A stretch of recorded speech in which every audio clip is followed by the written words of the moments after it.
I'm only happy when it's pain. I'm only happy when I watch Descendants. Nebraska downsizing and yeah, election. I'm only happy when it's pain. You know about Schmidt and Sideways too. And don't forget about Citizen Ruth, the films of Alexander Payne. Pour the holdovers down. Pour the holdovers down on me. Pour the holdovers down. Pour the holdovers down on me. I'm only happy when it's Paynke and Punke. Welcome to Doughboys Double. I'm Mitch and Wiger, along with the Spoon Man, Mike Mitchell. Mitch, as we wrap up Maynk 2, Paynke, Punke. That's right, we've holdovered Paynke into June with Punke. We're into Punke. We're into Punke. We're into Punke, Wags. Comes earlier every year. Shout out to the great theme song. Shout out to Ariana Lenarski, who sang our theme song and who is due back on the podcast, guested last year for Maynk for Zodiac, our Zodiac episode, which unfortunately was, we had to sprint through it a little bit because of studio time. But it was really... What happened? Conover needed the... I wasn't going to say it, but yes, Conover needed the studio. So I actually ended up recording like another 30 minutes on my own just because it's like one of my favorite movies that we had at the end of the episode. I've never listened to that. We're not going to have... Yeah, you don't need to. Well, we're not going to... Is that true? You recorded 30 minutes without me? I did. I just from home. No. Damn. Yeah. Yeah, made Emma's life more complicated. She remembers. It was fun to listen to. Fucking boring ass extra 30 minutes. Conover wrote the copy for me. Actually, filming with a wide-angle lens is more...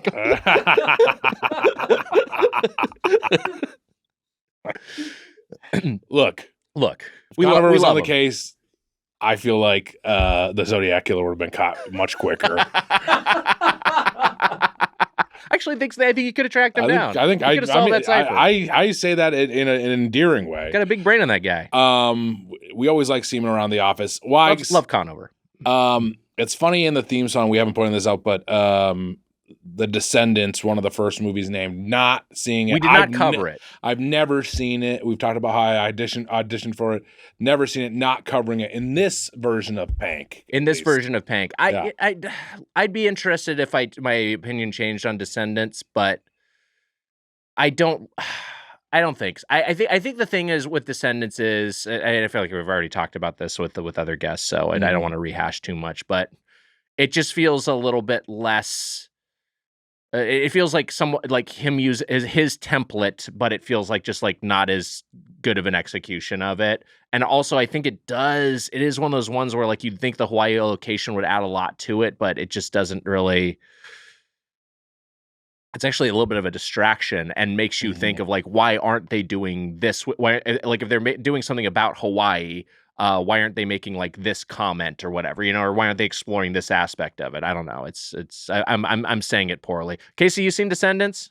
I have not. It's one of the same with downsizing where I just kept hearing like it sucks. I'm like, all right, then I won't. Yeah. Emma, you ever see Descendants? I haven't actually. No reason why, I just haven't. Here's part of the issue with Descendants, in all honesty. Because, the typical Alexander Payne protagonist is like an incel, a weeping cuckold, if you will. In that movie, in Descendants, that part is played by George Clooney. Yeah. He's just like, I don't buy that, oh, my wife fucked this other guy. Oh, I'm George Clooney. It's like, Clooney doesn't worry about that shit. No, he doesn't worry about that. Yeah. Also, how was I not cast in a Alexander Payne movie? They were giving you the character roles instead of the lead. You would have crushed it. Yeah. My wife fucked this other guy. I could buy you doing that. Yeah, the wife thing not as believable, but fucking another guy thing very believable. Irma fucked some other cat. I'd be happy for her. We talked about animal fucking too much today in another episode. Yeah. Is it out yet? No. It's not out yet. Look forward to that. Speaking of animals, you know what? the Dove commercials. I was watching the Dawn and Dove commercials. Stop washing the baby ducks in your soap. Yeah. We don't need to see you washing the baby ducks in the soap. We get that your soap is good. Yeah. You don't have to wash a baby duck to prove it. You know what I mean? Don't wash the baby duck. That's all I'm saying. The ducklings, you don't got to wash them off. Wash the ducklings. You can just say that like our soap's good. We could use it on ducklings, and I believe it. Yeah, and then you could have like stock footage of a duck just like walk around and be like, we could wash that thing. Yeah, I believe it. I believe it too. You don't have to give the baby duckling a bath. You don't have to give the baby duckling a bath. They cover it in a bunch of muck and gook. Yeah, you're gooking it up first. Yeah. Wait, is that what you think? You think they're taking the duckling? I think they're covering in some gook to get and muck. The shot, you're probably right. They're oiling them up. It's all a fraud. Yeah. They're getting them dirty. They're getting them dirty first, and then they're making them clean. And then they're washing them off. The baby duckling's like, what did I do to you? What's going on here? Leave them out of it. Leave them out of it. That's all. That's kind of all I want to say for the whole episode. Yeah. Let's see. Do I have other notes? No.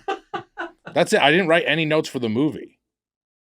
And did you cover the baby ducks thing? That was another thing you want to talk about? Oh, yeah. Did I talk about it? I did. Yeah, I got that. Okay. All right. I thought of a good parody song for an NBA team, and I forgot it, and I knew that you would love it. Do you know the team?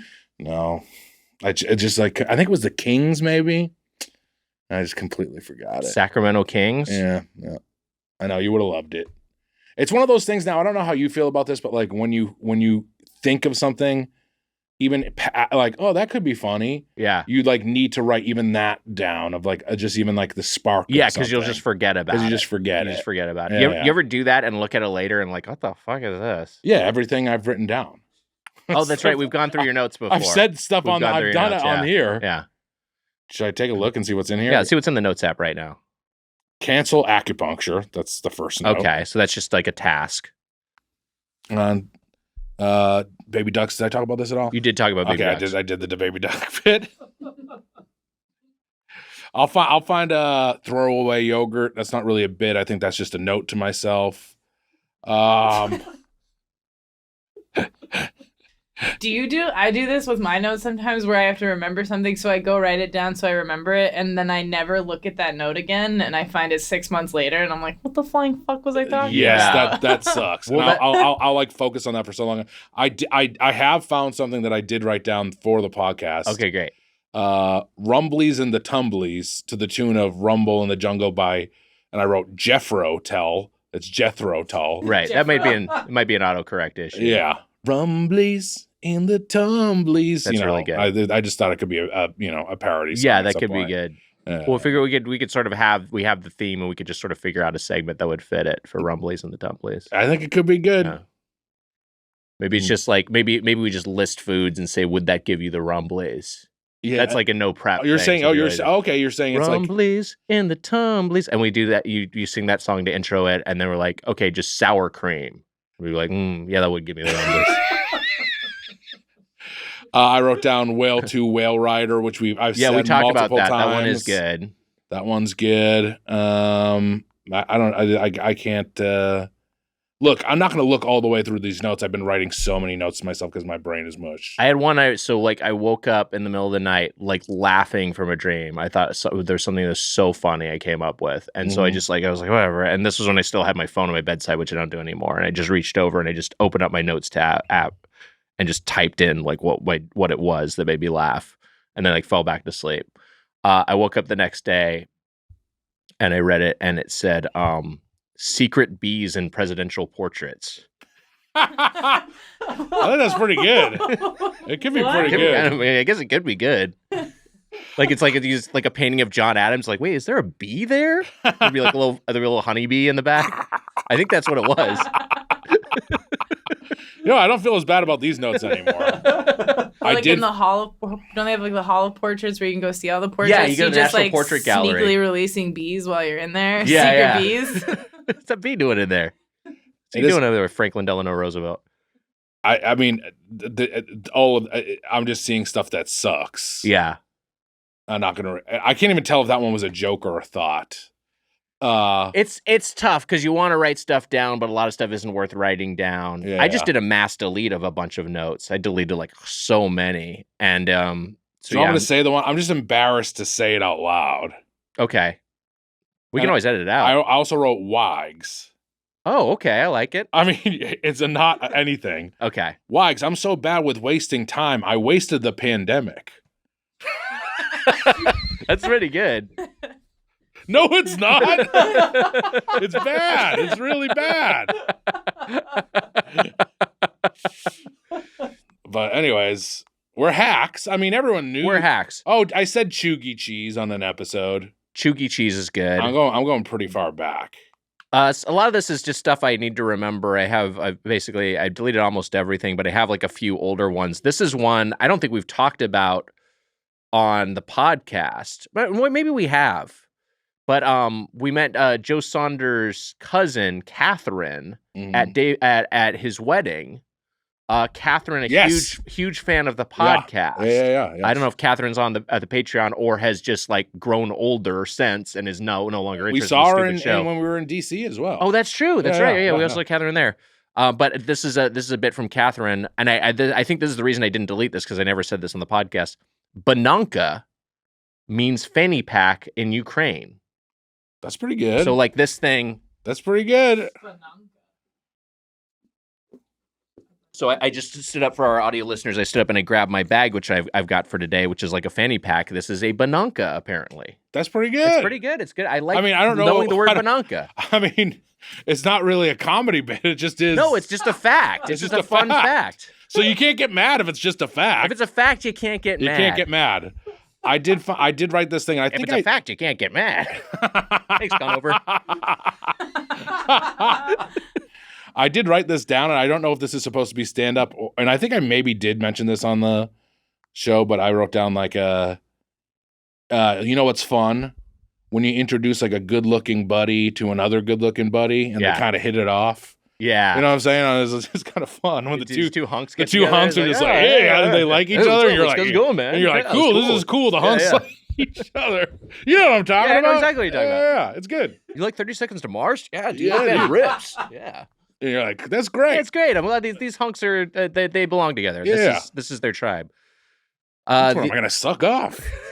That's what I'm waiting for. But I don't need anything for the movie Challengers. I just have to wait. It's gonna happen. But I got to put them together first. Today we're talking as we wrap up Maynk to Paynke into Punke. We are talking about The Holdovers, a 2023 film directed by Alexander Payne and written by David Hemmingson. We should acknowledge, Mitch, there is a lawsuit by a writer of the Pixar movie Luca who claims that the script for The Holdovers plagiarizes his 2013 script Frisco. So there's this article on The Wrap that says prominent screenwriters skeptical of claims The Holdovers was plagiarized. And if you read through it, it's got a lot of people comparing the script pages that he claims are the same scenes, and they're just totally different. It basically seems to be that he had the idea of he had a similar overall plot of something taking place at a boarding school. And that there were some perhaps like thematic similarities, but in terms of the actual like nuts and bolts of everything, it seems like a pretty tenuous accusation. Yeah, I don't know. I mean, it's like you hear that and you're just like, oh wow, that seems shitty. But then you look into it and it's like maybe there's actually not really anything to this. I honestly don't know, but it seems like people who have read more of it seem a little skeptical of it. It was a critically acclaimed film. Well, any food podcast is a ripoff of Doughboys. You know, I've said that's true. Yeah, that's absolutely true. It was a critically acclaimed movie that grossed $44 million against a $13 million budget and was nominated for 5 Oscars and won Best Supporting Actress for Divine Joy Randolph. Sorry to sound a little Hollywood. Those are good margins. You've gone Hollywood. Look, I can appreciate a good margin when I see one. That's all. That's all I gotta say. Are you being Hollywood guy or are you being Bobby Bacala from The Sopranos? What would Hollywood guy? I guess like Hollywood guy is more. Hollywood guy's now like this guy. Oh right, hey, those are pretty good. Those are good. Those are pretty good. Those are good margins. Those are good margins. Oh wow, another hunk. We're gonna be friends. Yeah. I'm happy for him.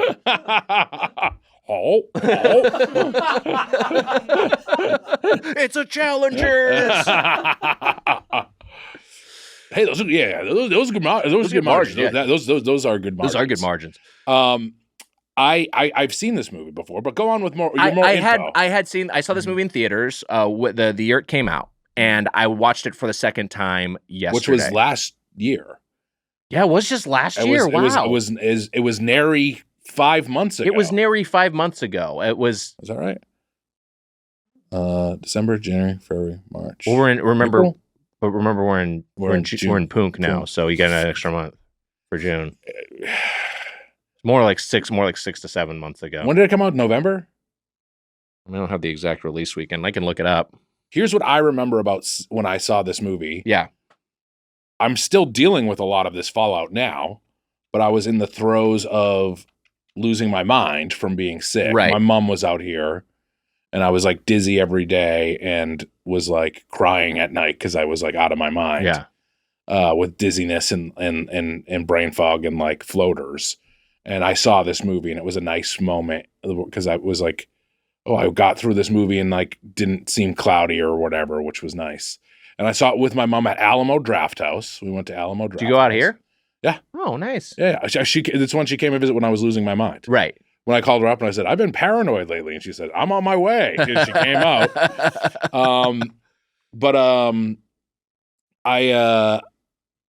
Initially I watched it, and I was like, my mom and I kind of both came into the same feelings of it, of like, that was good, but we didn't like overly love it. It's like a 3 out of 5 or, a C, 6 to 7 out of 10. And I didn't dislike it. I do think that it is long. I think it should be about 30 minutes shorter, which I know that and I do think that there's trims in this movie that could happen. It's one of his longer movies. Yeah. It's over 2 hours. Watching it last night, I was like, dare I say the Boston stuff should be cut down? But then watching it, I was like, no, the Boston stuff is actually a lot of fun. The Boston stuff is great. They should keep the Boston stuff. It's like the stuff in the first half they should cut 20 to 30 minutes out of the first half. But watching it the second time, I appreciated it more, and my score went up for it. I liked it quite a bit. I had the same reaction because my first viewing, I saw this in the theater. I was like, oh, I liked it. That's a good movie. I liked but did not love this movie. And the second viewing, I was like, I think this is one of his better films. Like, I really had a positive response to it. But I think this movie also is, and I say this liking this movie as a fan of this movie, was overrated a bit by the they don't make them like this factor, which it really leans in anymore. You know what I mean? Like, sure. They don't make them like this anymore. Which it really leans into, right down to the it's got the vintage Universal card right up top, right? Yeah. And it has like the rated R warning, it's very much like, hey, this feels like a movie that was shot in the 70s. Yeah, very intentionally so. It's set in 1970, 1971, and it's like presented as if it was shot in that era. I can't tell where I land on that, if I'm like, does this feel like Instagram filtery or does this feel genuine? I think they do a lot of things to make it feel genuine, which is helpful. But I still have some issues with the movie. What happened? Amelia sent a text. It's making me laugh. Is it the video? It's just a screenshot of it stacked on top, and it's really fun. We did a little. Not a screenshot. We did which is now at this point, of course, has gone very viral. Yes, very viral. You've seen it's it in your completely feeds. viral. Did you get the video? Is that what you saw? It's good. Wow. We're very excited to see it. We did Challengers video. We did a Challengers. We did the Challengers challenge. I did the Challengers challenge. Make it through the whole screening of the Challengers without blowing a load. Talk about two handsome guys hitting it off. Yeah. I just had to assume from what I saw of the movie. Oh, hey, are you also starring in Challengers? Yeah, I'm the other guy. Oh, cool. Let's be friends. Happy for the hunks. I got to give a shout out to Fear of Flying, the ultra low budget movie I shot in Boston. Mark Finney directed. That's Mark, right. Shout out to Mark. But some of the producing team worked on Holdovers. Whoa, that's really cool. So Squirrel, Chris Stinson, Amy Green, Terrence and Sally, who worked on who I had contact with, all worked on Fear of Flying and The Descendants. It's kind of amazing because like it's like I think with any sort of like insular sort of industry, when you run into someone, you overlap with somebody who they have another credit that is just like amazing. Yeah. Like I worked with on a Hulu series, a Sarah Silverman series I worked on the unit production manager, the UPM, was line producer on Mission Impossible Rogue Nation, which was just like, that's insane. You worked on Mission Impossible 5 and now you're working on a show, like a Hulu show that like I'm working on. It's just like, it's kind of like, it's baffling in a way that happens. I met a art department person on the picket lines when we were doing the WGA and SAG-AFTRA strikes, a IATSE union member, and she worked on Interstellar. I was like, "Are you fucking kidding me?" She was like, "Yeah, it was really cool. Christopher Nolan's really cool. It was really, really, really imaginative and thoughtful." I was like, "That's a fucking and then you just can't get over it. You're like, I can't fucking believe you worked on that." And they're like, "Yeah, it's good job." It's just funny to me that there's a guy who's worked with Tom Cruise, and when he's asked like, "Who's the weirdest guy you worked with?" his answer is Wiger. By the way, I love Cruise. Love Cruise. I ain't talking shit. Yeah. I love the guy. So I think this movie gets overrated a little bit because it like because we're thirsty, Wise. Give us a little. This is the thing I said with Casey. Oh, Dune 2. Yeah, just please, we're in the desert. We're starving. A drop of water feels so good. Right. And maybe that's what happens here. I think a lot of people were like, and you can say this about any calendar year now, but a lot of people were in a place where they were like, at me, fuck. He blacked you out on the video. You can't even see I turned your camera off. Yeah. That's good for everyone. I think you're in a place like everyone is so miserable and so much entertainment is so fucking awful. And so much of what you see at a movie is like, hey, this is a thing that has been aggressively marketed towards you. This is a thing that has been calculated to be like this fucking four quadrant, like, economic instrument. Like we are presenting this thing because we have calculated that if we do all these things, we tick off all these boxes, and we put all these things together, that it will make the right amount of money. Like the language you're doing earlier with the Hollywood guy. We're gonna have a good margin on this one.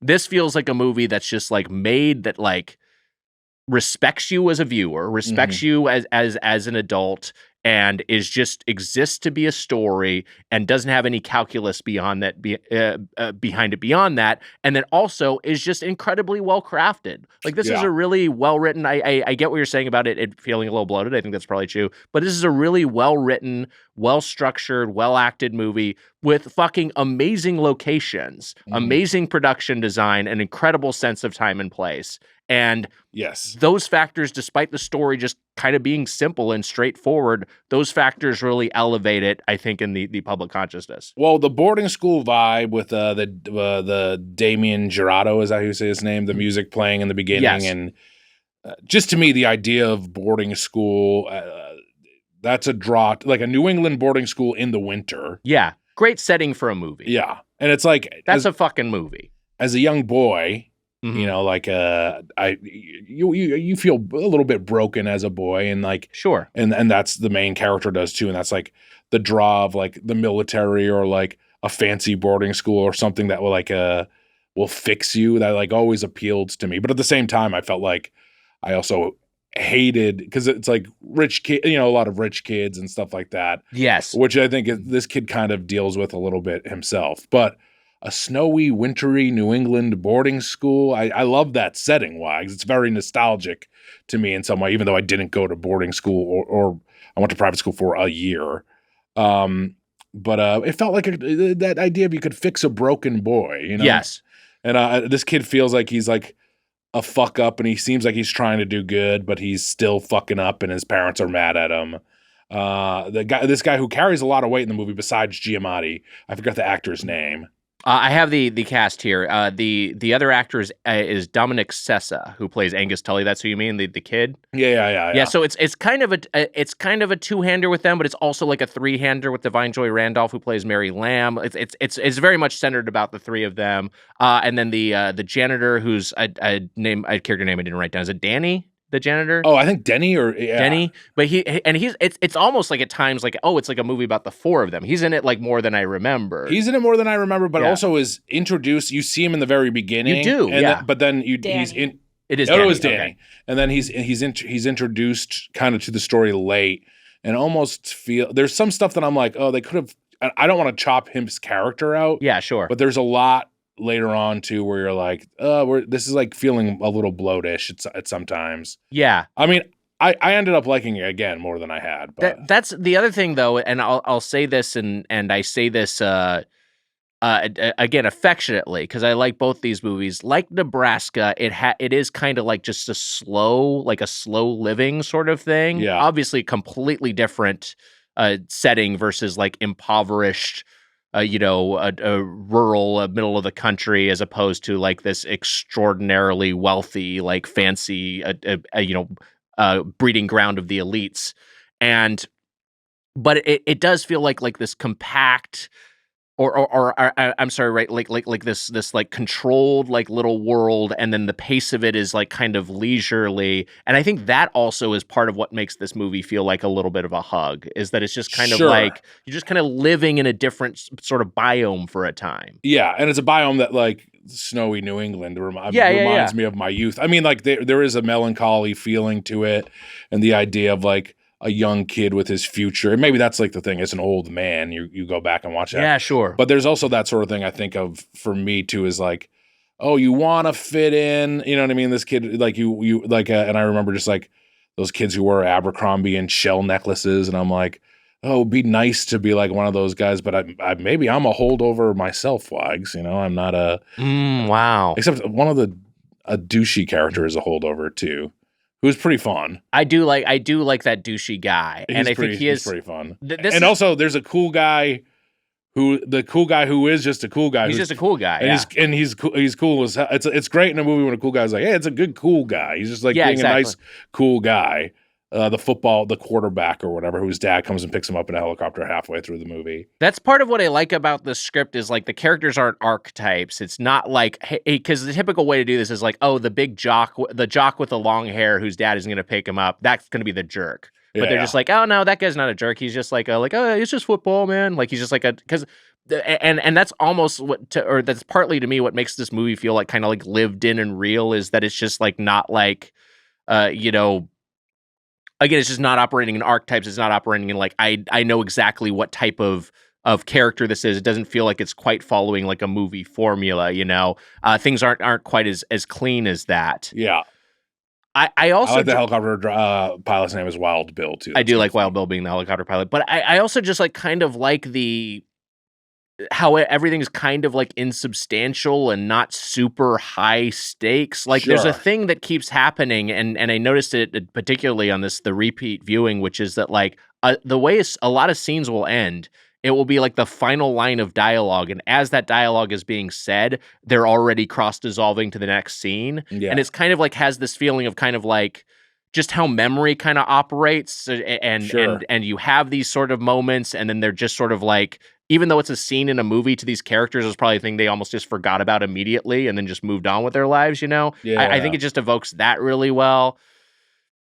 I'll also say about the boarding school thing. So there was another critically acclaimed movie, from years past, Dead Poets Society, which is another boarding school movie. Yeah. And that's another one. That's one I liked as a kid. And then when later on I was like, oh, I don't think this is actually all that good. But that's another. I haven't watched it in forever. But it's another one where it's like just seeing that world, if you're not in that world, like it almost has the same sort of element of like the masked orgy and Eyes Wide Shut of just like, this is a thing that happens. Like kids put on a fucking shirt and tie and they put a sweater vest on over it, and they live like away from their parents for 9 months a year. That's fucking insane to me. It is insane.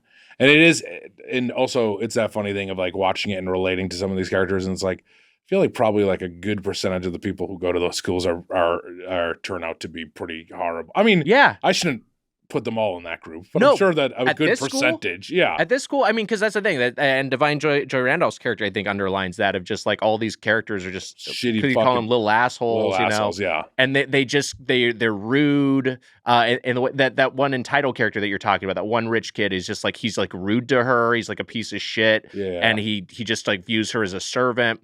And like that's a lot of them. They're coddled their whole lives. They go to this elite prep school, and then they go on to an Ivy League school, and then they just have all the power. Yeah. And they're shitty their entire lives, and they're rich and comfortable their entire lives. And that is just kind of how the world works. You told me you're applying to the school this next semester.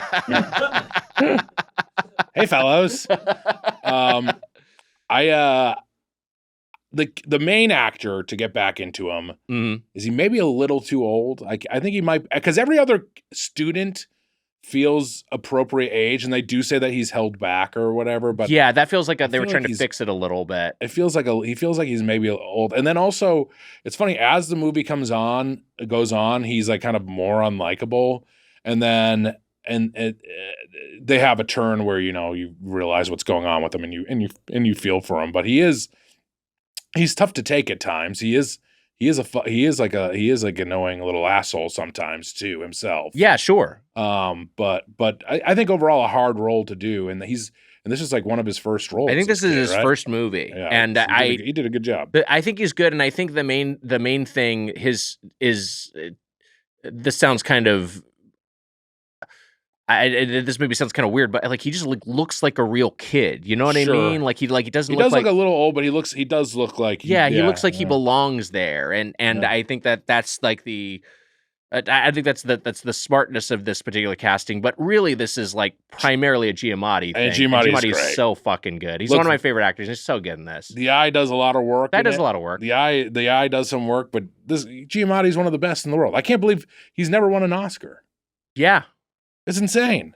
But I mean, there's only so many to go around. Sure, I get that. But I mean, he's never. He's really good. And Divine did win one for this movie. She did, yeah.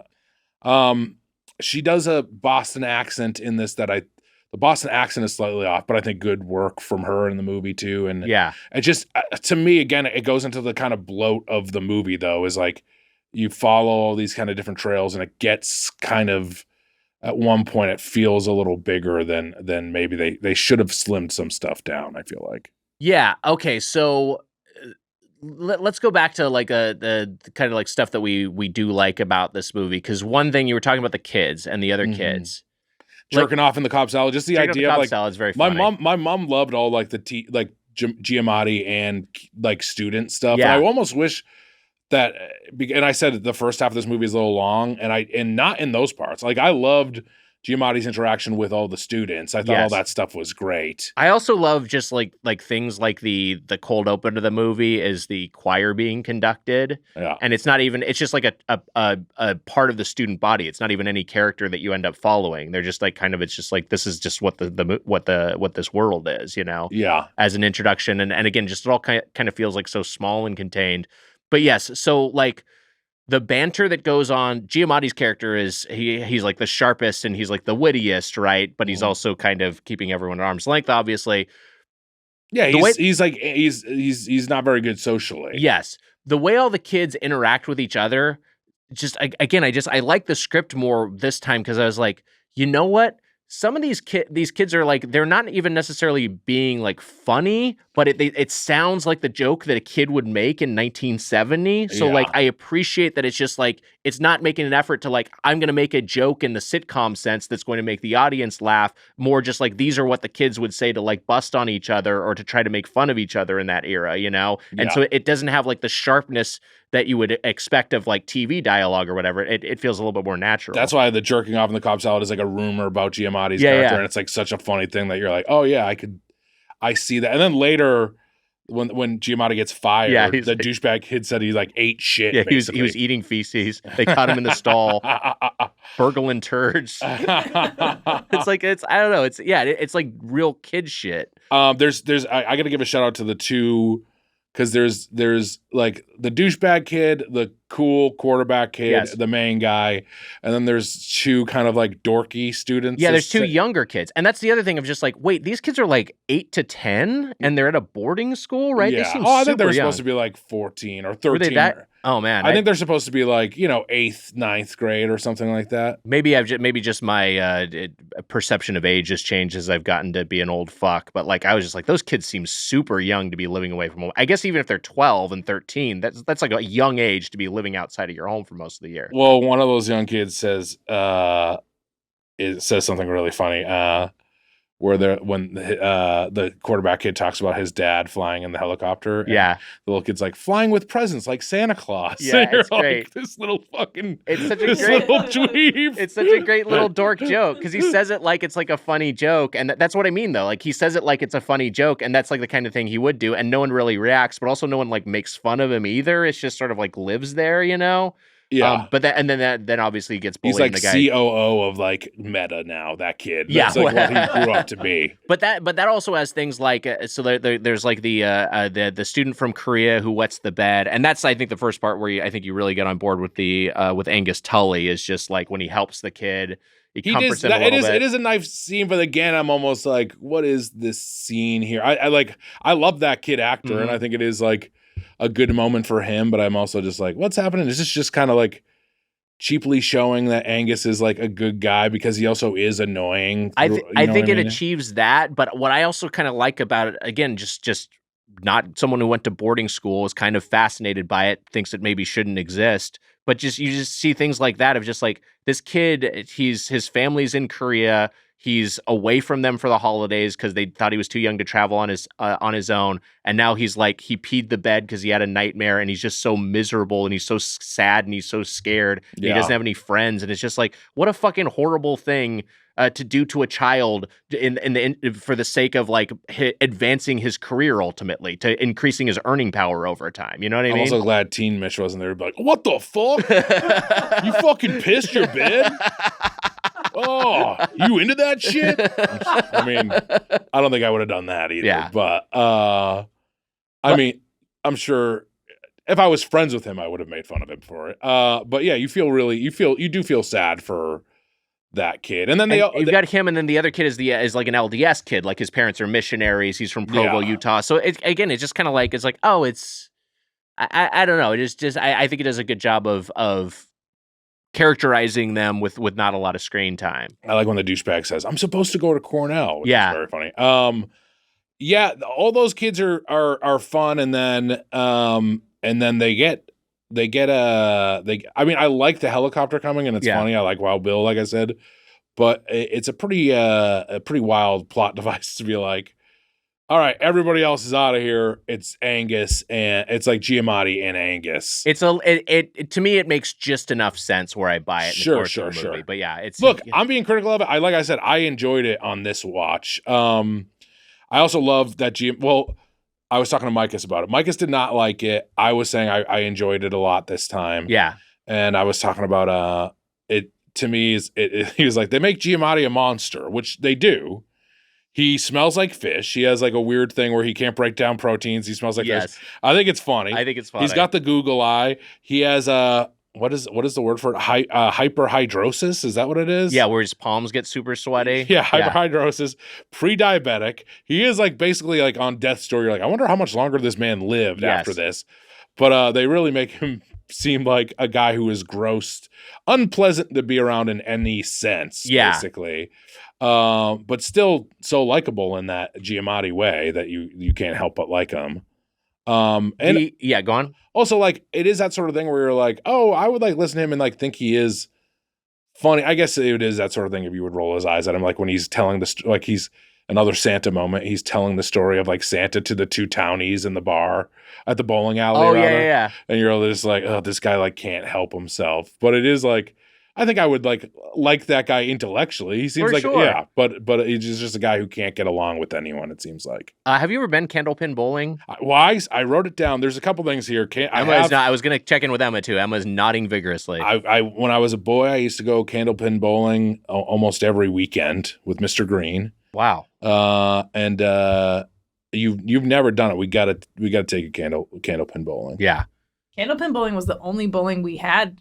I thought that was bowling. I too thought that's what bowling was. Yeah, and then I went real bowling, and I was like, what the fuck is this? I gotta put my fingers in this ball? Are you serious? It's funny you say that, because there's like those two guys, the bartender is talking to the Santa, and Giamatti ends up lecturing them. But like the line the bartender says at the top of that scene is like, these fucking 10-pin guys coming in here thinking like that's not real bowling. There's no challenge to it. Like he's like shit talking him. I mean, it also feels like a very Boston-y thing. Yeah. Is Candlepin bowling a New England thing? Oh yeah. Oh, I don't think I knew that either. Yeah, I don't think the only time I've ever done it was like in New England. I'd be shocked if there were Candlepin lanes outside of the region. Maybe there are. Maybe there's one somewhere. I think that for me, where I have I mean, my first time watching it, I said some of the similar complaints, but it is funny that like when the kid goes wild, he's just like, "Fuck this," and then Giamatti's kind of like, "That's outlandish," like, you know what I mean? It's like that sort of thing, which feels kind of like it does feel like, oh, it feels like maybe that is like appropriate for the time frame, you know what I mean? Like, but. There, it is just like, what is he doing? He's running around. He's not really causing that big of a problem. You know what I mean? It's the kind of thing where I think he's just like such a. I get what you're saying. I do kind of buy it just because Giamatti is such like a control freak and so domineering, and he's so like also just so generally like frustrated that he has to have this task anyway. Yeah. That I kind of buy him running around and being like just giving him more detentions. I also think he's just funny at it. Like, it's just like when Giamatti sees it, and it's in the trailer, and they use it as a freeze frame in the trailer, but when he jumps over the vault and he injures himself, and Giamatti's looking at him, his face there is, like, unbelievable. It's so funny. It's great, yeah. He has great expressions, Giamatti. I mean, a great actor. And at the other end of the spectrum, in terms of just, like, parts where it just lives on his face. So there's the Carrie Preston character, Lydia Crane, Miss Crane, who he is, like... has some sort of like crush on or whatever, or thinks she has some sort of like interest in him or whatever. Oh, the moment where, because they spend a lot of time with the character, and it's like 20 minutes of screen time across a couple different scenes. It is a bit of in a way which we've noticed with Payne, just this kind of like silent reveal. Yeah, it's just kind of thrown away in the background, and it's heartbreaking. Like he thinks he's like he comes over to this party that he didn't want to go to, and thinks he's like having a nice time with her, and then like her boyfriend shows up and she just kisses him, and you just see he's in the front of the frame, and then he just like looks at frame, and it's not like played big or anything. It's just like that just is a distraught man. It's a great moment. It's like really fucking, and it doesn't escalate from there, you know, and like some movies would turn that into like something that gets bigger, but it's just like, no, this is just, again, kind of the smallness of life. Sometimes there's just like a little humiliation or a little disappointment, and you just got to move on. Yeah. I think there's also something that I think I picked up on when I was watching this time is like, this movie really is just talking about like grief and loss, and kind of through its three leads, it's like just grappling with the ways that people deal with that. Like, it's like, you know, Angus Tully is kind of like, I don't know if he's denying it. I don't know what he's doing exactly, but he's like kind of like thinks that there's some way, there's some way out of this, maybe, that he thinks that like, oh, that I like, it just kind of feels like the loss of his father, which we have this later reveal of, like, he kind of almost just feels like it's recoverable, and that it's not like this thing that his dad is just forever changed. I think there's It's basically like looking to a crystal ball for you and I.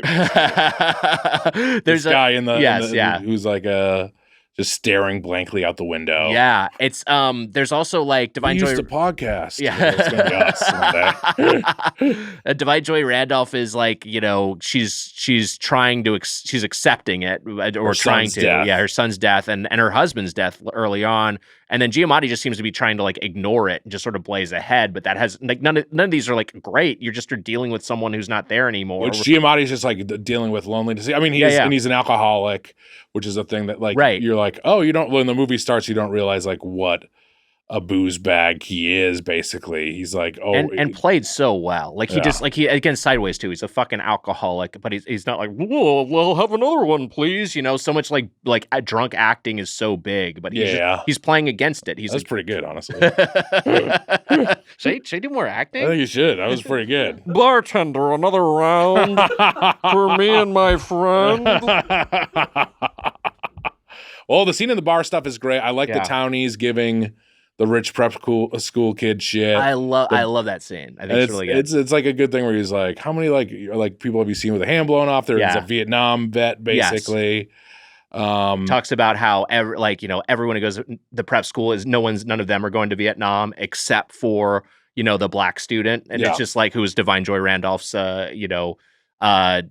son, and says that without saying it either. It's just like it's really like. Yeah, it does comment a lot from Giamatti's perspective of this guy who went to this prep school, flunked out of Harvard or was kicked out of Harvard and is now back teaching there and just educating, again, all these little assholes. Mm-hmm. Just how hierarchical the world is. How there's just like people who are like just live in a different social class and they don't have to deal with the problems of regular people. I have another good moment with Giamatti where when he's at this party before he finds out that this woman that he kind of is crushing on has a boyfriend or husband. I can't really tell what he is, but he's standing under the mistletoe and she gives him a kiss on the cheek and he's like, mistletoe. And they actually brought the mistletoe down into Hades. And he's like giving this description. You're like, really good. You're like, this guy is, I mean, I can relate to it. Totally, yeah. I mean, he's a huge dork, but it's like this guy cannot help himself. He's going through every emotion there because he gets kissed on the cheek and he's like, oh, and then she's like, oh, the mistletoe, and then he's like, oh yeah, and he's already trying to like talk of like, of course she doesn't actually like me. It's just the mistletoe, he's kind of, but then he turns into a blowhard. It's really really well done. And the tree from the moon landing is a nice little touch. This is also a scene where Divine. This is like her most emotional scene is Divine when she's drunk. She gets drunk. Yeah. She has a bit of a breakdown. And it is sad. You feel very bad for the character. She's listening to Artie Shaw. Yeah, it's all that stuff is good. Well, okay, so this is another thing. I'm sorry. I want you to finish your point, but it's like this movie also does a really good job, and this comes about with the Newlywed Game stuff. But just like it, like and the New Year's Eve footage they're watching, but like the reference to Artie Shaw of just how long ago 1970 was. Yes. Like it's so long ago. It's a completely different world. We weren't born. That's how fucking long ago it was. That's long. Yeah. But sorry, keep going. No, nothing. I didn't have too much. Oh, I know what I was gonna say. The soundtrack is great. Soundtrack is great, and also like just a lot of great songs on Cat it. Stevens, The Wind, the music you were talking about, the stuff at the beginning. I mean, it just is. It very much adds to the feeling of the movie. It just does a very melancholy, kind of sad soundtrack. I love it. And the wardrobe, the hair and makeup, like it's like it's just a completely different world, a completely different pace of life. Just the idea of like, hey, a bunch of kids are bored. Well, they're just going to walk around outside and grab sticks. You know what I mean? It's just like, oh yeah, that was a time when there's fucking nothing to do. The most of human history, there was just fucking nothing to do. So people just went and like got drunk and like fucked each other. You're fucking lucky to have Doughboys. Fucking lucky to have Doughboys. It's crazy. Can you imagine? Like, what would your life be like if you didn't have Doughboys to listen? You wouldn't have someone giving like a kind of bad breakdown of a movie you just watched. What'd you even do? What would you be doing? Just watch another movie instead of listening to two guys talk about the movie you already watched? The stuff they were like, I like that thing. I like the other part. That part was not as good. I thought that part was not good, Mitch. Yeah, no, I didn't like that part either. It stunk. Yeah. I didn't like the part with all the words on screen at the end. The end credits? I thought it was boring. I'll tell you a part I did like, Wags. A huge moment in this film. After they leave the liquor store and Giamatti gives this whole thing about like, I hit the Harvard guy with my car. Yeah, it's great. They walk outside. They're right by one of the great sandwich shops in the world, Sam LaGrasse's. Wow. A great sandwich shop in Boston. You can see in the background. I went there with my dad for the first time. still running today. I mean, this wasn't shot in the 70s, but it is a very old. I think it has been there for quite a while. But Sam LaGrasse's, love it. Great sandwiches. Wow. And we've never gone. I think I wanted you to I'd go. love to go. You should. You got you next time we're there. You got to go. I'm gonna send you the menu right now. Speaking of Mitch, speaking of restaurants and speaking of food, first off, there is like some. I think he always has like food that like looks like real food in his movies, and but I did like. It's funny because like the rich kid one of the biggest asshole, the little assholes, the kid thinks he's going to Cornell, who gets sunburned. He like complains about like the chicken dinner, the chicken and asparagus and potatoes, and I'm looking at it as like that looks fucking incredible. It looked pretty good. That looks so fucking good. The same thing. Yeah, I was like, this looks so good. What's he talking? Yeah, but it's probably like he comes from he's got a rich kid dinner. He's used to rich kid dinner. To him, this is like low class food or whatever. Yeah. It's and just like there's a roast too, isn't there? There's a roast they have like later on. Yeah, I just sent you the Sam LaGrasse's menu. You should take a look at it. Also, you know what I loved and made me want it so bad. We got to get some of your guys' thoughts on the movie, but when they go and get cheeseburgers together, oh boy, I just wanted a fucking bar. I wanted that cheeseburger so bad. We never even see it. Yes, but I was just like, I bet you that cheeseburger's fucking good. Yeah, I bet that cheeseburger's awesome. This is the breakdown you guys want. This is what you wanted. This is what you guys Imagine want. not having this. Imagine watching the Holdovers and not being able to listen to two guys agree that the cheeseburgers they ate in the movie looked good. Even though you don't see them. But they talk about them. They talk about them. They talk about them, and you know you wanted one. You know you want one. I wanted one. Man, I bet that cheeseburger's fucking hitting. That's what I'm saying. That's what I'm saying to you. I bet it was fantastic. You get that cheeseburger at a Miller High Life, champagne of beers, or the Coke. Honestly, I think either way, Angus was in a good spot. Tell you, a little from column A, a little from column B. I honestly, I would do both. I would get both. Have you done that before? I've done that before. Well, come Coke on. and a beer. I'm an adult man. Of course, I've fun. done it. Okay, not that an adult man has anything to do with it. A man or a woman can do that. And anyone can do it. Anyone can do Anyone can do this. Here's a couple of things. Giamatti throwing the football is great. Oh my god, it's so good. Just like it's so funny. It's such a believably bad throw. Yeah, the idea of someone being so inept at anything athletic, but just having an incredible head on his shoulders. It's great. And then I'll just say a couple lines that I like in a Giamatti, my new Giamatti impression that I realized that I can't really do. But sex is 99% friction and 1% free will. That's a good line. And then when Giamatti's talking about how he used to be a ladies' man, which also was like, what? Yeah. But he was like, I got stories that would curl your toes. Curl your toes. Yeah, it's really good. That is a great line as he's walking away. I like all the Boston stuff. They're in that movie, and he's a blowhard again. He like says something during the movie. I forget what his line is during the movie, but it's great. And he gets shushed. Do you know what movie was playing? No, I didn't look it up. It's Dustin Hoffman, right? Oh, was it? I thought it was a Dustin Hoffman movie. Okay, yeah. I assumed it was just like a movie, just that Alexander Payne saw in the theater in like 1970, and it was like, oh, that would be airing then. And look, I know that we said cigarettes are back, but maybe pipes are back. Pipes might be back. He's smoking a pipe. He's smoking a pipe in the movie. It's pretty cool. Yeah. Well, I like when the prostitute asks for him for a date. That whole scene is really funny. The candy cane stuff. Yeah. And I like when they find out they take the same antidepressants. It's really well shot. Yeah. We're just listing cases laughing as we're listing. There's something else happening. What's happening? That clip is going real well. It's going viral? Yeah, kind of. It's going viral. We're going viral. We'll see. We'll find out afterwards. The Doughboys are finally going viral. It's happening. We've done it, Wags. We've done it. We have done it. By the time this episode's over, well, the Doughboys have been canceled. Finally happened.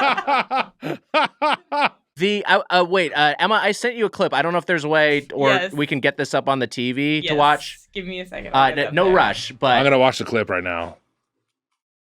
No, I was gonna reveal this to you. Don't watch it yet. Don't watch it yet. Don't watch it yet. Wait. I'm watching the other clip. Oh, the other clip. Okay. Mitch, on the food side of things. Sorry, I'm looking at. We're going viral. We're going viral. This was so long ago. Mitch on the food side of things. There is a huge Easter egg, huge chain restaurant Easter egg in this. I'm guessing you didn't pick up on, but I guess not. I'm going to. Maybe I can give you a hint. I mean, you can see the chain here. Mm-hmm. You remember, no doubt, Jack Box, who we've talked about, who is still like a figure. He's still like the mascot, the living mascot of the. Still one of my heroes. Chain. Still one of my heroes. Mm-hmm. Jack in the Box had a point, or Jack Box had a time when he had a wife. There was a canonical Jack in the Box wife. Did not know about that. The wife is Tully's mother in this movie. Wow! If we want to watch this spot, this is one of the spots from Brunch Fist. Hey guys, I called you in because I just had an idea. Brunch, all day, every day. Brunch, great. Where'd you get that idea? Well, sweetie, you know what we're craving right now? Crispy chicken and fried egg with bacon, like brunch. Brunch? But it's 8 p.m. and it's Tuesday. Huh. I wonder if my mother would like to stay with us. Should we get started? Who wants coffee? Introducing my new Brunch Fast menu with tasty options like my brunch burger and a crispy bacon and egg chicken sandwich. Served all day, every day. Only at Jack in the Box. I gotta say this. A little complicated. Jack loses, his mouth disappears when the idea of his mother-in-law is brought up. Yes, yeah. So Jack's mouth goes away. Yeah. Because he's nervous, I guess, right. about his mother-in-law. She's great, though. She is so villainous in the movie. She is like, you are like, fuck this lady and her boyfriend. Her new husband. Dad, whatever it is. Yeah, stepdad. It's man, but I also like kind of like empathize with her because it's like, oh man, well she's going through it too. Yeah. But yeah, she is meant to be in that point. At that point in the movie, her role is to be like whatever, the guy that Giamatti can dress down. Sure, yeah. But I should have looked this up earlier, but the actor's name. I've seen her in she's been in a bunch of stuff. Yeah. But that's what I remembered, like specifically, is Gillian Vigman or Gillian Vigman is the actor, and yeah, was also in the Hangover movies. Oh, yeah. Is she someone? Who is she in the? Is she one of the guy's significant others in the movie? I'll look it up. But yeah, someone who's been working for a long time. Another good line is when they. So first of all, like I said, they go and visit Angus's dad, and you do feel sad for the kid after the dad visit. It is after because like I said, Angus can be kind of annoying. Yeah, but you do feel for him after the dad visit, and they go out and they go to a restaurant together. They get a dessert, and it's kind of the opposite where they ask for It's a for Cherry's Jubilee. Cherry's Jubilee. And they won't give it to her, which is kind of weird to me because the drinking age in 1971 turned to 18, even in Massachusetts. Oh, interesting. But at that time, I don't know. They just, I guess I guess that maybe is a thing that maybe they were being really strict about it, or maybe it was just, I don't know. Again, it's like sort of thing. I buy it just enough to lead us into the next scene in the movie. It lights on fire. They go back. It seems like a nice little happy ending, but then he gave his dad a gift of a snow globe that he stole. Yeah, right from the house. Yes. that woman's house, and it turns into a big issue. And Giamatti has to choose whether he's going to rat this kid out or not take any blame. He doesn't even have to rat him out. He just doesn't have to take blame for it. But he does it, and I want to ask you, Wise, do you like him getting fired there, and is it a hopeful ending? I mean, I think it's that sort of thing of this man needed change in his life, so this is kind of hopeful, a weirdly hopeful ending. I think so. I think I that's what I get out of it. Yeah, it's like he was kind of stuck there. He was very much in a rut. By the way, and speaking of the rut, it's just shots of the preparation H, on his counter, or like his kind of dirty bathroom, or just him doing calisthenics. Yeah. While he's drunk and trying not to fall over. It was very much Palmerston except for calisthenics. Yeah. But he's just he's not living he's not living a fulfilling life. Yeah. And he's someone who has settled into this, but had more potential. And I think obviously he's seeing himself in his younger self in Tully. I don't know. I mean, it's straightforward. It's straight ahead. I do like that he steals the bottle from that desk, that fancy booze bottle. I like that too, and I like that he spits some of it out. Mm-hmm. The thing that I was going to say about the dad scene, which I think is it's a great reveal. I think it's like, of course I'll take you to a cemetery, and they go to the institution, and then his dad's there, and then obviously the really sad thing when the dad leans in, he's like, I've got to tell you something, and it's like, I think they've been putting something in my food. But it was one of those things where, again, 1970 feels so fucking long ago, because not that mental health care isn't a great place or public health isn't a great place in the United States, but it's like, the idea that back then is just like, oh, you've got paranoid schizophrenia, you're going in an institution and you're just going to live there. And I don't know, our medication is so crude, our understanding of this is so crude that all we know how to do is just to isolate you, and your conditions are going to gradually degrade over time. Yeah. Whereas, again, things aren't great now, but it's just interesting that our approach to mental health has changed so much in 50 years. Look, let's be honest. If the Doughboys were around in the 1950s, we'd be in cages. We'd be biting chickens' heads off. Yeah, They'd be on the throwing carnival eggs circuit. at us. Yeah. I mean, it maybe wouldn't be too bad. I'm sure we could be a draw. I'd love to. Hey, man, maybe Colonel Tom would have us on his roster. I can market the Doughboys. Oh, they're white?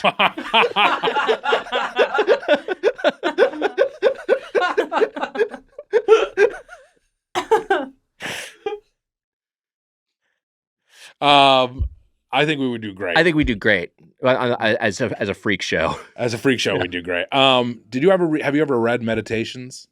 No, okay, but I do love that joke. Do you give it out as gifts? I mean, that is it's a really great funny. Gag. Well, Yeah. but also, like, he opens it and he talks him through it, and then the way Divine Joy Randolph opens it and just takes hers out, it's like it's a very funny joke. It's funny, yeah. I don't know.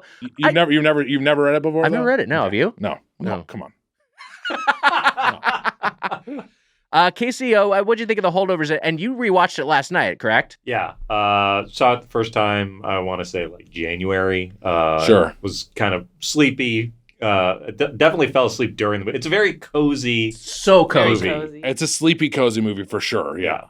I liked it. It's not, especially watching all these Payne movies in a row, like, About Schmidt really stands out to me. That to me, like, is like the way the it all kind of leads to its ending. I really loved, but there are moments in Holdovers that really get me. I loved the when he's running around the school and he's giving them detentions. Yeah. But then the car ride to the hospital, they're like, the expressions they're making, how they're arguing, it was really funny.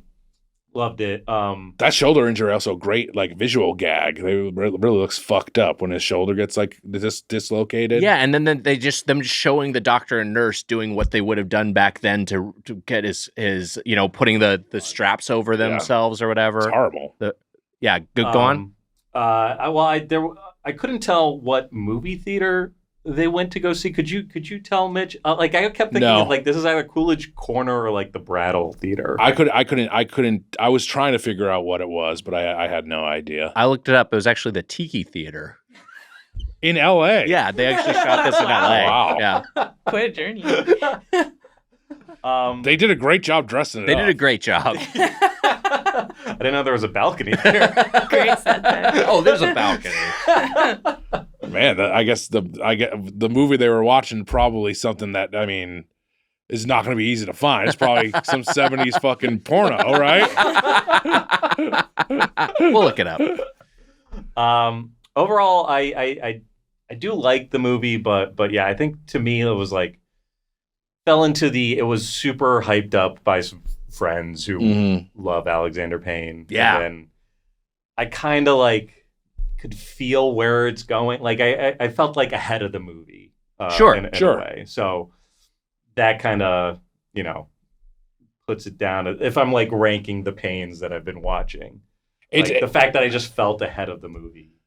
This is also this is like a comeback movie. This is right after Downsizing, or not right after. This is his next movie. This is next movie after Downsizing. After. Yeah, how many years ago was? I think it was 2017. So damn.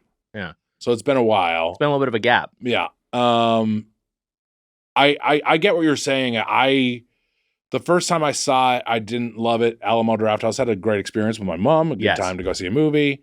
But I was so on it. But I've boosted. I appreciate it for what it was. I love how it looks. Yeah. Oh, it looks great. Looks awesome. Yeah. And like I was saying, like I was like, is this and it's like, no, it's a really well shot film, which we should know it would be with him anyways. But it looks nice, and if like you believe that it was maybe shot on some sort of film, you know, I mean, like I don't know if it probably was shot digitally. I think it was.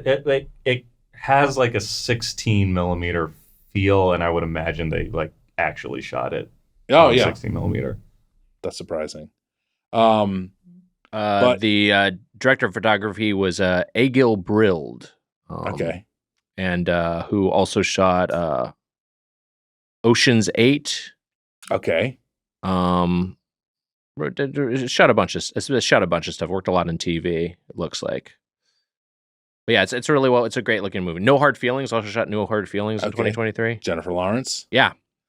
Yeah. Overall, I think it's a nice. We're near in a cozy little mood. I think it's like a nice little winter movie to watch. I agree. And what you were saying, I do think it's a movie you get ahead of. I think you know exactly where it's going at a certain point. Yeah. I think that's probably why people like it, though, right? Yeah, that's exactly It's like comforting. I'm just putting this on. I was thinking this is the type of movie I can see people putting on just like in the background, not even to watch, just to like have on. Yeah. It's cozy. And I think that goes back to the like they don't make them like this anymore sort of factor of just sort of people like this looks great and I know exactly what it's doing and it's really well acted and well executed. Emma, thoughts on Holdovers? I mean, I kind of like that it's the coziness of it. Like, it's not, after watching all these Alexander Payne movies, it's not my favorite of his, but I definitely like a movie that doesn't have a prequel or a sequel or 1,000 different things you need to know about it on the side. Like, it just is a self-contained story that I enjoy. I also grew up in a town with a boarding school like this, and I knew families that did the Holdovers thing where they stayed with the kids who couldn't go home for the break. And it does sound like that's wild. It just seems sad, like you have nowhere to go. I know some of it's cultural, like they don't celebrate the same holidays, so they don't go home at the same time. But it just like feels really sad. And like when he's like reprimanding him, I do feel like so much of those schools is like they treat these kids like they're supposed to act like adults, but like they're not. They're 13, they're 14 or 15. It's like you're asking them to act like they're adults in college and behave themselves. Yeah. Like, that doesn't make any sense. It doesn't work. I'm not really a big fan of boarding schools for that reason. It seems unnatural, but I felt very cozy. It kind of reminded me of home a little bit. Like the grounds, like the way the school looks and stuff was kind of like Exeter a little bit. Yeah. It's like when it used to snow in New England. Yeah, when it used to snow back in the day when it snowed. Maybe nostalgic for that reason too. Yeah. The time when it actually snowed outside, when weather existed. And sorry, and both of you agree that the cheeseburgers would have been good? Yeah, definitely. Okay, good. We should have got cheeseburgers for this episode, obviously. What's funny is that I did eat a cheeseburger today. That's true. That's true. Damn it. Episode's not out yet. It is a cozy movie. I liked it. We should get to our final thoughts. Yeah, I mean, the Celtics are playing. Yeah, I agree. Do you want me to put it on?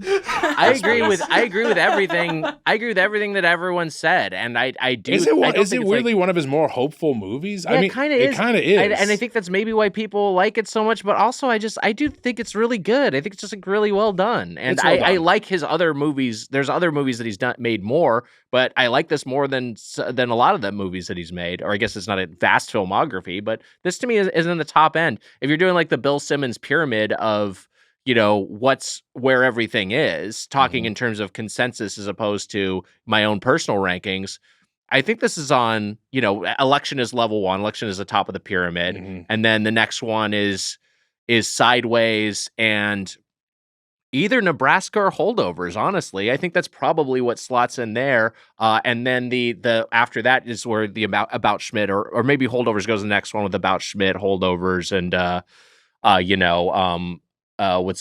what am I forgetting? You're putting into tiers here? Yeah, put it because it's like you kind of the pyramid of basketball, right? Like you get someone at number 1, two at number 2, 3 at number 3, and then, you know, it expands as you go down. So like I think it's in the top 3 levels. It's somewhere in there. I think it's in the top 3. Yeah. It's I think it's not S tier. No. Maybe not A tier. No, it could be B tier. It could be in the B tier. I might even put it A tier. Let's just get to our ranking. So, Mitch, you know the system. We are ranking this out of CG, Neanderthal, Ben Affleck, hog inches. That's right. Wags, I'm gonna go 8 Neanderthal, Ben Affleck, hog inches. I think that. Look, for Affleck, if you look down at an 8-inch hog, he's going to jump off a building. He hates that. Right. He's like, what the hell's happening to me? What is this fucking thing? Yeah, but I mean, for most people, it's a very good. This is a good length, a good score.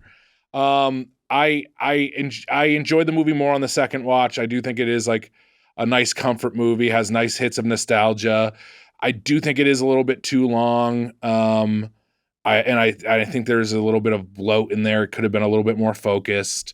But the stuff I like about it, I really like. And I do think it's that thing you're saying of like, it's okay to know where it's going and know what it is. And I'm fine with it. I liked it more this round, 8 over. So it jumped up from like a 6 to an 8, I'd say.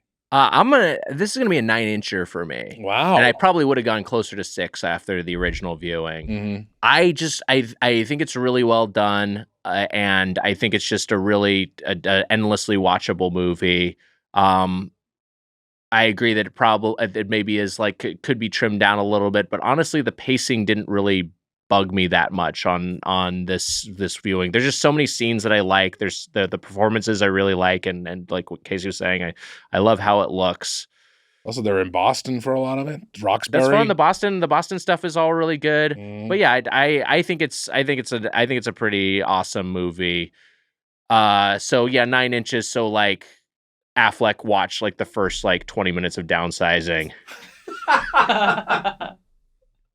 Just scrunched up a little bit. Also, any thoughts on that cheeseburger? Any final thoughts? Oh, I don't know if we got to the cheeseburger. I bet it'd be good. Yeah, me too. I'd want to eat it. I'd say it would be good. Yeah, 5 forks for the cheeseburger. Mm-hmm. Where do you rank this? Like, how would you rank your Paynes? What's your favorite? Has it changed after this? I think Sideways is maybe Sideways still is my favorite. number one. Yeah. I think Sideways is my favorite. Are we going more viral? Don't worry about it. Yeah, don't worry about it. We'll find out in a second. We're almost done with the episode. Viral. We're almost done with the episode. I want to be a part of the going viral. You can go find out in a second. We had to record this episode. Sideways, and I really like Election in Nebraska. Yeah. Nebraska I really like. Nebraska's great. Nebraska just hit for me. But yeah, Nebraska, Election, and then this and Schmidt are kind of like, I'd say it kind of goes down that way. But I also like all of them in different ways. I don't know what I gave Schmidt. Did I give Schmidt an 8 or above, or did I give it a 7? I think you gave it an 8, maybe an 8.5. I think I went 8.5.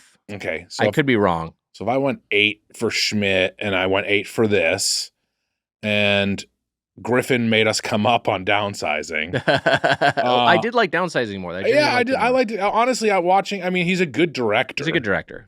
You know, I don't know if he's a pain in the ass to work with. What the deal is, I know that there's some history with Payne, but I enjoy his movies. I like his movies. I am going to look at his filmography real quick. I think I haven't seen Descendants, and I haven't seen the first one that you saw too. Citizen Ruth. Well, those are my 2 least favorites, for whatever it's worth, just for me. I mean, Sideways is my number 1. I think Election is the better movie, but I just like Sideways more. I'd say Sideways 1. That's a 10-incher. Election's a 10-incher. About Schmidt's a 9-incher. I think I went 9. I might have got 8.5. Then I'd retcon it to 9 because I like About Schmidt. Then after those 3, which are kind of in their own tier, after that I think I go Holdovers next, and then I go Nebraska. I think I like Holdovers more than Nebraska. After that I would do what's left is then I would Downsizing, Citizen Ruth, and then Descendants was my least favorite. Yeah. Descendants is the only one I think I just don't even like. Yeah, I don't know. Giamatti needs it on. I mean, he should have won for. He's fucking for incredible. He's the best. And congrats to Divine for winning one in this movie. Yeah. I just realized because Boston accents are always tricky. She's the only one who does a Boston accent in the movie. Yes, yeah. I think everyone else is like kind of hoity-toity and doesn't even have an accent. Right. So it's like her and the Danny character, and then the townies at the bar. Like there's not a lot of working class people in this movie. And so like when you confront them, yeah, it's I don't know. I think it's a really good performance. And obviously that's the consensus. I don't know. I really like this movie. I had a good time rewatching it. We're going viral. The Celtics are playing. What the fuck are we doing here? We're gonna wrap it up. Wrap this shit up. Wrap it up. I just want to make sure that Punke is done.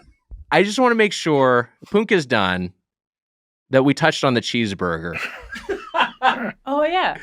I think it looked pretty good. Good. I thought it looked good. It sounded good. It sounded like it would have been good. It sounded like it looked good. Yeah. Well, I think that covers everything. Hey, that's the end of Maynk 2, Paynke, Punke. Thanks everyone for joining us. We'll be back with regular content in the Doughboys double feed next week. Who's it going to be next year? Who's it going to be? You decide. Let us know who you want us to cover. And remember, if you didn't have this podcast, you'd just be walking around the woods with a stick. Bye. Doughboys.